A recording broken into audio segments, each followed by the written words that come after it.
Hey, welcome back to the channel, Rust Worn Home Garage. My name is Tim, and we got the old 68 Ford F100 pulled back here to the house, got it behind here.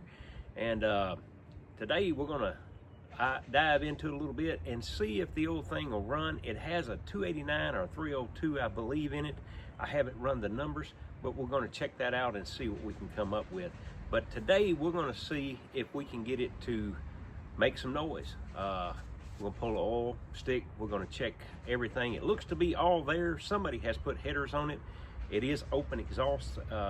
Looks like it's got a piece of exhaust, a single exhaust that was there. I don't know what was up with that, but the headers are brand new. I don't know much story on this old truck, so I want to take a look into it and see what we can come up with today. And I want to go ahead and, while I'm at it, and go ahead, if you hadn't subscribed to the channel and you're keeping up, you can watch previous videos.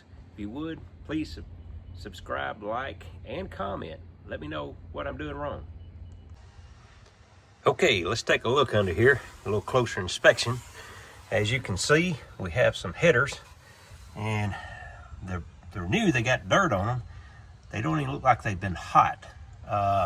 That's what leads to tell me somebody put a fancy chrome water pump on there. I guess that's for speed, I guess. I don't know what that would be about, why we'd want to do chrome, but interestingly enough, I do see that we have a fuel pump that looks like that has been replaced at one time. It's newish. I did go ahead and unplug the fuel to the line going to the tank, just because even if the pump's working, I don't know about the old tank. It looks like it has been replaced recently. I will show y'all that. The carburetor is all there, all the plug wires, as you can see on this side, the headers. The sun's kind of bright there, you can tell. I did go ahead and get a new solenoid. Those things go bad pretty regular, and I've got an old battery I grabbed out of another vehicle sitting here, and we're gonna dive into this thing and see if we can get it to smoke or bark or something. First thing I'm gonna do is we're gonna pull off the cap, and we're going to check out the old points and see if they're okay. And we're going to check, well, actually I'm going to sand a little on those, clean them up, and let's take a look.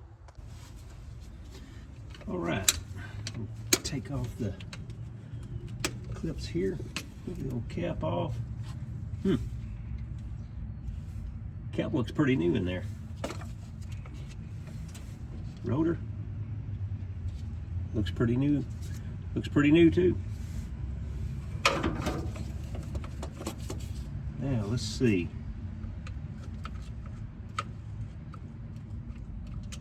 And it looks like the points are pretty darn new. Like I say, it looked like somebody's tried to work on this and try to get the old thing running or something. I don't know what they were trying. What we're going to end up doing. Yeah, let's see. Let's go ahead and clean the contacts here.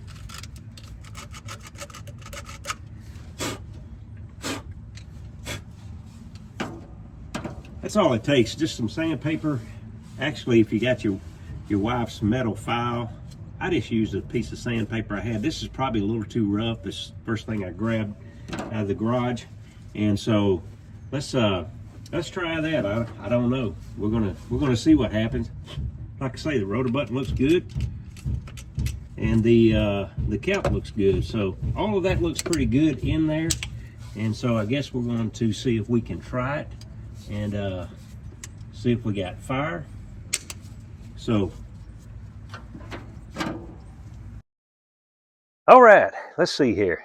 I got a nice good battery clamp here. It looks like it's broken real good there. Oh well, let's just use it. And I'm gonna do the right thing and use a pair of vice grips to hold it on there.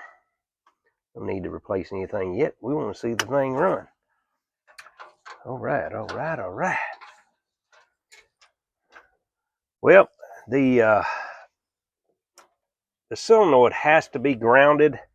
The wire here is short going down to the starter, so I'm going to do the next best thing and ground it right here. I mean, I think that looks perfect, don't y'all? So, all right. let's put a little fuel to it. We'll fill the bowl up here. All right, all right.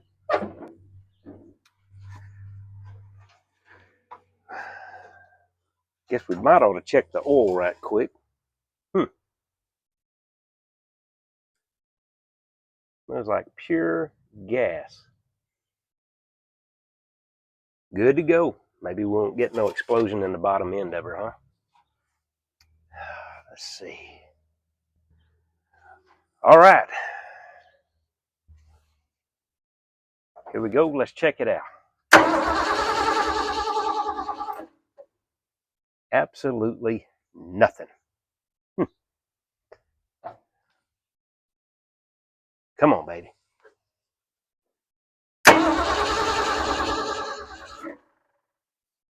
Absolutely nothing. Okay, so let's check the fire going down to the points, and let's check the coil resistance. Make sure that's good. All right, I got me one of these fancy testers here. Shows you the voltage here in it. You can buy these anywhere on Amazon or Hobo Freight. So let's check and see. And it looks like it's showing 12.3 there. So that's good. And we got 12.3 there, so that's good. So let's do a little more investigation here. All right, we're going to check the resistance on this old coil.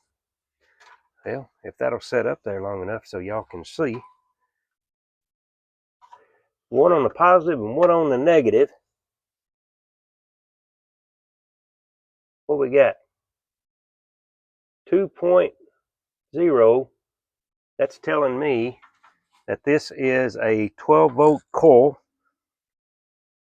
If it did say 000, that would be an issue. That would be infinity, which means the coil is bad. But you 2.1 or so, we're good there. We're real good. It'll fire on that. So let's move right along here and check a couple other things. All right, I did find this wasn't pinched good enough down the terminal. We got that on there. Let's see what the old girl will do.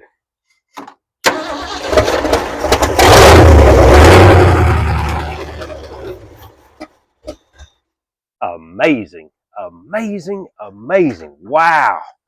After 10 years, the old girl runs. Didn't sound half bad. All right. I'm impressed. All right, since we heard the old girl run, looks like I need to do a little cleaning up. Move some stuff around. I need to mount that to the fender well, make sure it's grounded really good, clean that up, and need to get rid of all these rodent droppings in here. That could cause issues with me, I do believe, not with the truck, I don't imagine, but you know, not that good. As you can see, the oil filter's been in there probably since 1975, and the old fuel filter looks to be about the same. Again, I unplugged it going back to the tank because I don't know what's in that tank. Even though it looks pretty good, I'm going to replace that filter. We're going to drop the oil out of it because obviously it was probably zero weight with the gas in it. And move right along, see if we can't get it to purr a little longer than what we did. There's a bunch of wiring down through there. It looks like they just, who knows what they done. I mean, it almost looks like house speaker wiring or something, I don't know. But I'm sure they was doing what they could. But somebody's been working on this thing, and it's kind of, I don't know. They just give up or something. I don't know what happened, but we're going to find out. And if you like this kind of stuff, I invite you to subscribe. Go ahead and give it a like and comment. You know, I like comments. I like to hear them, good or bad. I'm quite sure that I'm not doing anything right here. I'm just old school. So go ahead and hit that subscribe button and follow along. We'll see y'all on the next one.